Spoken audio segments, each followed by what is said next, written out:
बच्चों, आज की इस क्लास में हम लोग outer orbital complex,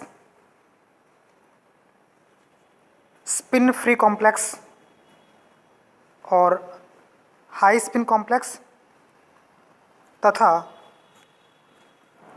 inner orbital complex, spin paired complex तथा low spin complex, in terms में अंतर की स्टडी करेंगे।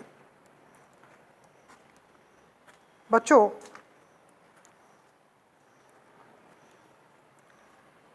Valence bond theory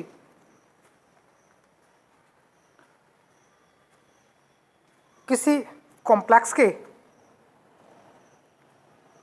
magnetic moment के आधार पर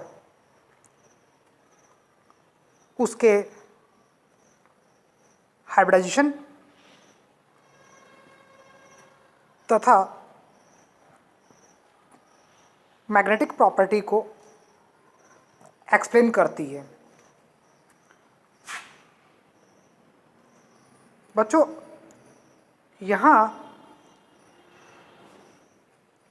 Rn+2 स्टेट में जो एक्वा कॉम्प्लेक्स बनाता है, उस एक्वा कॉम्प्लेक्स का मैग्नेटिक मोमेंट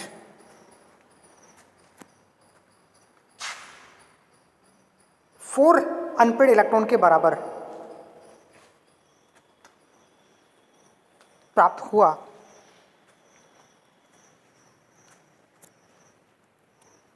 बच्चों, अनपेड इलेक्ट्रॉन्स की संख्या 4 होने की वजह से इसको स्पिन फ्री तथा हाई स्पिन कॉम्प्लेक्स नाम दिया गया।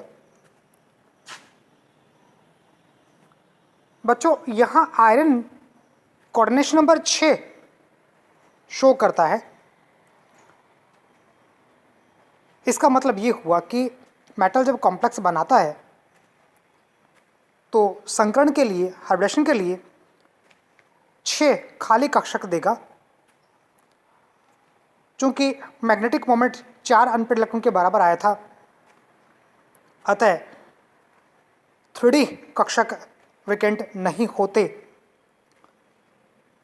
उसकी जगह एक S,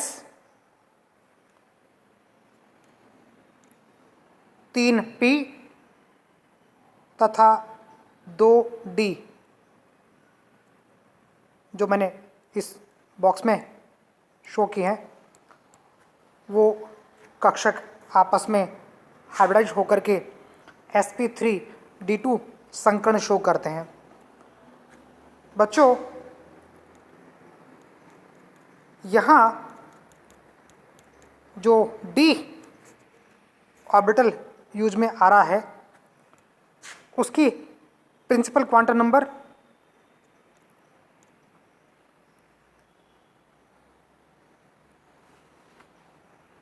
तथा P और S, इनकी तीनों की प्रिंसिपल क्वांटम नंबर सेम होने के कारण इस प्रकार के हाइब्रिडेशन वाले कॉम्प्लेक्स को, जहां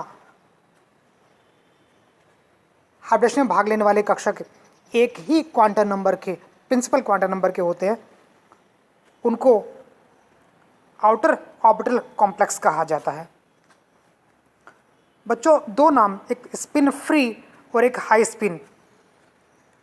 बच्चों, यहाँ जो Rn+2 आयन में अनपेड इलेक्ट्रॉन थे 4, उतने ही अनपेड इलेक्ट्रॉन कॉम्प्लेक्स फॉर्मेशन के बाद भी शेष रह जाते हैं। उतने ही इलेक्ट्रॉन जितने आयन में थे होने की वजह से आयन तथा कॉम्प्लेक्स दोनों में अनपेड इलेक्ट्रॉन की संख्या एक जैसी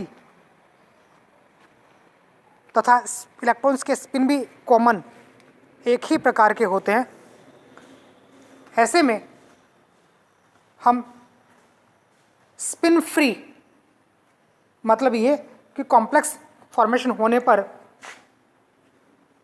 जो इलेक्ट्रॉन्स हैं वो इस 3D में यहाँ से निकल करके और पीछे पेयरिंग के लिए नहीं गए, वरना तो इलेक्ट्रॉन्स की पीछे जाने पर पेयरिंग होती और पेयरिंग होते तो हम उसको स्पिन पेयर्ड कॉम्प्लेक्स मानते।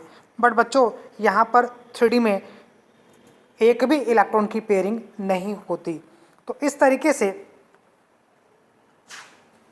ये outer orbital complex, high spin complex तथा स्पिन फ्री कॉम्प्लेक्स कहा जाता है।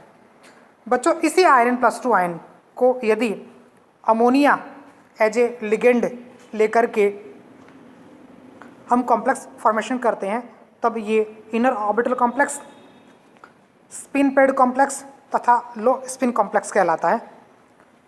बच्चों यहाँ पर अमोनिया लिगेंड होने पर संकर्ण D2sp3 प्रकार का, यहाँ पर ये 2D एक S और ये तीनों P मिलकर के और sp3 संकर्ण D2sp3 संकर्ण शो करते हैं। बच्चों यहाँ N-1D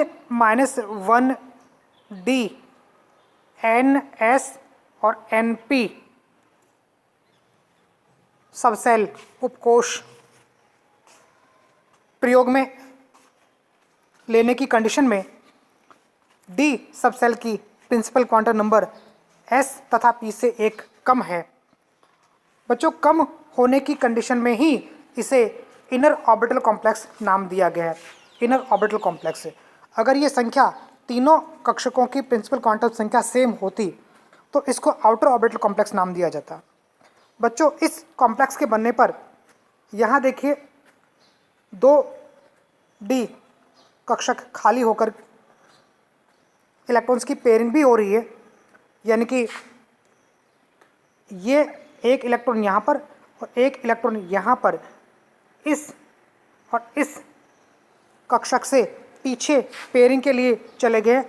अब यहाँ भी अनपेड इलेक्ट्रॉन एक भी नहीं है, यहाँ भी अनपेड एक भी नहीं है और यहाँ भी एक भी नहीं है। तो कुल मिला के इस कंडीशन को देखने पर लगता है कि यहाँ पर तो जो टोटल स्पिन है इलेक्ट्रॉन्स की वाटर एज ए लिगेंड होने पर तब तो half half half and half 2 value आती है स्पिन की, जबकि यहाँ स्पिन का वैल्यू 0 आती है। तो 2 मान ज़्यादा है बजाय 0 के, तो 2 मान ज़्यादा होने के कारण ऐसे कॉम्प्लेक्स को स्पिन हाई स्पिन कॉम्प्लेक्स, जबकि इस वाले को लो स्पिन।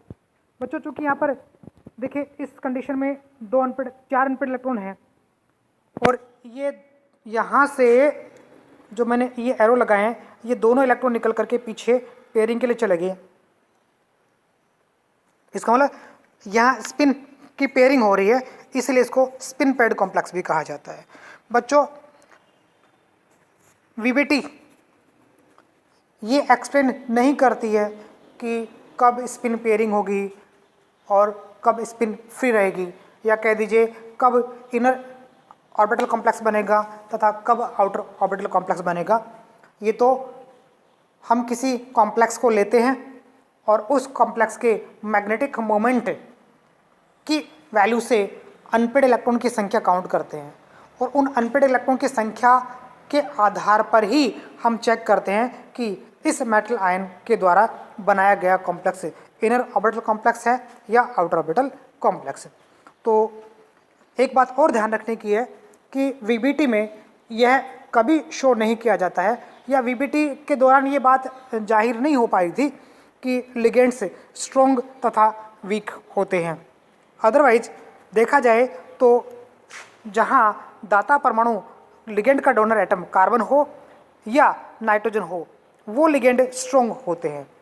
और अगर हम लोग इस कंसेप्ट को दिमाग में पहले से फीड करके रखें तो हम इजीली, क्योंकि हम लोग तो मैग्नेटिक मोमेंट पता लगा नहीं सकते, अगर हमारे पास सामने कोई कॉम्प्लेक्स दिया जाता है और हमसे पूछा जाता है कि बताइए ये इनर ऑर्बिटल कॉम्प्लेक्स है या आउटर ऑर्बिटल कॉम्प्लेक्स, तो हम तो इनर ऑर्बिटल और आउटर ऑर्बिटल कॉम्प्लेक्स बता नहीं सकते देख करके, तो क्योंकि हमको तो वीबीटी की हेल्प से ही बताना है, और वीबीटी मैग्नेटिक मोमेंट की वैल्यू कैलकुलेट करने के बाद ही बता पाती है कि ये इनर ऑर्बिटल कॉम्प्लेक्स है या आउटर ऑर्बिटल कॉम्प्लेक्स है। अतः हम देख करके तो नहीं एनालिसिस कर सकते कि हम इसका इनर बनाएं या आउटर बनाएं, क्योंकि मैग्नेटिक मोमेंट की वैल्यू पता होने के बाद नंबर ऑफ अनपेड इलेक्ट्रॉन पता लगते हैं, और नंबर ऑफ अनपेड इलेक्ट्रॉन पता लगने के बाद ही हम कैलकुलेट कर सकते हैं कि ये इनर ऑर्बिटल कॉम्प्लेक्स है या आउटर ऑर्बिटल कॉम्प्लेक्स। तो इस तरीके से वीबीटी तो एक्सप्लेन नहीं कर पाती है कि कब इनर बनेगा कब आउटर बनेगा, वो तो जब तक प्रैक्टिकल वैल्यू हमारे पास नहीं हो मैग्नेटिक मोमेंट की तब तक हम लोग नहीं कह सकते। लेकिन चूंकि आज के दिन तो हमको CFT का भी पता है, और हमको पता है कि जो कार्बन एज ए डोनर और नाइट्रोजन एज ए डोनर, जैसे कि CO कार्बन मोनोऑक्साइड में कार्बन एज ए डोनर है, अमोनिया में नाइट्रोजन डोनर है, तो बच्चों कार्बन या नाइट्रोजन अगर डोनर एटम होता है तो स्ट्रॉन्ग लिगेंड होता है, और स्ट्रॉन्ग लिगेंड की प्रेजेंस में इलेक्ट्रॉन्स की पेयरिंग हो जाती है, इलेक्ट्रॉन्स की पेयरिंग हो जाती है। इसलिए हम चाहें तो इस शब्द को यूज ले सकते हैं, लेकिन कहीं भी हमको लिटरली लिख करके नहीं बताना कि स्ट्रॉन्ग लिगेंड होने के कारण पेयरिंग हो गई, क्योंकि स्ट्रॉन्ग और वीक लिगेंड का कंसेप्ट तो तब था ही नहीं, ये तो CFT के दौरान ही आया था। इसलिए हम जैसे water as a weak ligand होता है तो ठीक है, वीक लिगेंड है तो अंदर का खाली मिलेगा तो इनर ऑर्बिटल कॉम्प्लेक्स बना लेगा। अगर हम ये कहें कि वाटर्स के साथ आउटर ही बनेगा, ये नहीं होता है। जब मान लीजिए मेरे पास ये कंडीशन है, ये 5D सबसेल है, सबसेल के कक्षक है और एक में इलेक्ट्रॉन है। अब मैं कहूँ कि वाटर एज ए लिगेंड यहाँ पर मेरे को यूज में लेना है जिसमें एक D में एक इलेक्ट्रॉन हो, तो यहाँ 2D तो खाली पड़े हैं ना, ये दोनों D, ये वाला और ये वाला D खाली पड़े हैं, तो मैं चाहूँ तो इन दोनों D को इस्तेमाल कर सकता हूँ। मैं चाहूँगा तो क्या करना ही पड़ेगा क्योंकि खाली पड़े हैं। तो इस कंडीशन में तो इनर ऑर्बिटल कॉम्प्लेक्स ही बनेगा। जैसे बाय द वे मैं एक कंडीशन आपको स्केच करके बताता हूँ कि ये मैंने 5 कक्षक बना दिए D सबसेल की, एक अनपेड है, अभी भी 4 खाली पड़े हैं, तो इनर ऑर्बिटल कॉम्प्लेक्स ही बनेगा, इनर ऑर्बिटल कॉम्प्लेक्स ही बनेगा। एक और इलेक्ट्रॉन फिलअप कर दिया सपोज कीजिए किसी में, तो अब भी 3 खाली पड़े हैं, अभी भी मैं इनर ऑर्बिटल कॉम्प्लेक्स ही बनाऊंगा, चाहे लिगेंड कैसा भी यूज में लिया गया हो। अब इस कंडीशन में इनर ऑर्बिटल कॉम्प्लेक्स ही बनेगा। लेकिन बच्चों अगर D में 4 हों इलेक्ट्रॉन, तब देखना पड़ेगा कि इनर ऑर्बिटल कॉम्प्लेक्स या आउटर ऑर्बिटल कॉम्प्लेक्स, तब हमको VBT अगर स्ट्रक्चर एक्सप्लेन कर पाती है तो पहले हमको मैग्नेटिक मोमेंट निकालना पड़ेगा, फिर number of unpaired electron count करने पड़ेंगे, उसके बाद ही हम लोग स्ट्रक्चर को डिटरमाइन कर पाएंगे। तो बच्चों इस तरीके से VBT हमें स्ट्रक्चर डिटरमाइन करने में हेल्प करती तो है, लेकिन मैग्नेटिक मोमेंट की वैल्यू पता लगने के बाद ही वो हमें हेल्प कर पाती है। आज के लिए इतना ही, बाकी कल देखते हैं। Thank you.